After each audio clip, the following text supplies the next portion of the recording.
முத்தழகு சீரியல்ல நாளைக்கு என்ன நடக்க போகுதுன்னு பார்க்கலாம். முத்தழகோட சீமந்தத்துல எல்லா சடங்குகளையும் முடிச்சு கையில வலையெல்லாம் போட்டு விட்ட பிறகு சீமந்த சாப்பாடை எடுத்து வந்து ஊட்டி விட்டுட்டா இந்த சடங்கு முடிஞ்சிரும். திலகா சாப்பாடை எடுத்து தட்டுல வச்சுக்கிட்டு இருக்கும் போது ஸ்வர்ணம் கூப்பிடுறாங்க.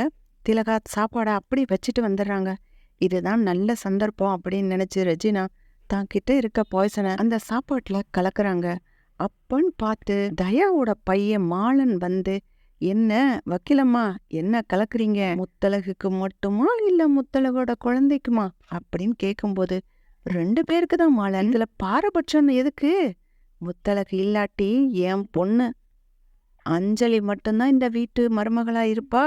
சாப்பாட மாலன் வாங்கி இப்படி மோந்து பார்த்துக்கிட்டு இருக்காரு. எல்லாத்துலயும் கலந்துட்டீங்களா அப்படின்னு கேட்கும்போது பின்னால நின்னு பேச்சியம்மா பாத்துடுறாங்க. இவங்க 2 பேரும் இந்த சாப்பாடு கிட்ட என்ன பண்றாங்க? முக்கியமா எங்க அண்ணன் பையன் நல்லது செய்ய மாட்டானே அப்படின்னு பேச்சியம்மா யோசிச்சுட்டு இருக்காங்க.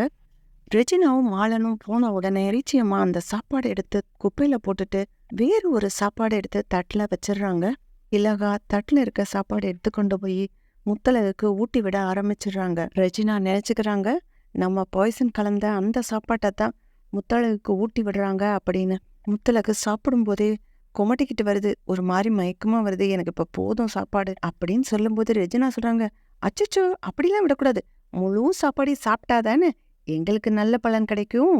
நாளைக்கு நீ இருக்கியோ இல்லையோ இப்பவே சாப்பிட்டுக்கோ அப்படின்னு ரெஜினா சொன்ன உடனே பேச்சியம்மா சொல்லிடுறாங்க. ஏன் அப்படி சொல்றீங்க ரெஜினா? நல்ல விஷயம் நடந்துகிட்டு இருக்கும் போது அபசகுணமா இப்படி பேசாதீங்க. கடவுளோட குழந்தைய சுமந்துகிட்டு இருக்க முத்தழகுக்கு எதுவும் ஆகாது அப்படின்னு பேச்சியம்மா சொல்றாங்க. சொர்ணம் சொல்றாங்க, நீங்க அஞ்சலிக்கு ஊட்டி விடுங்க ரெஜினா. பேச்சியம்மா சொல்றாங்க.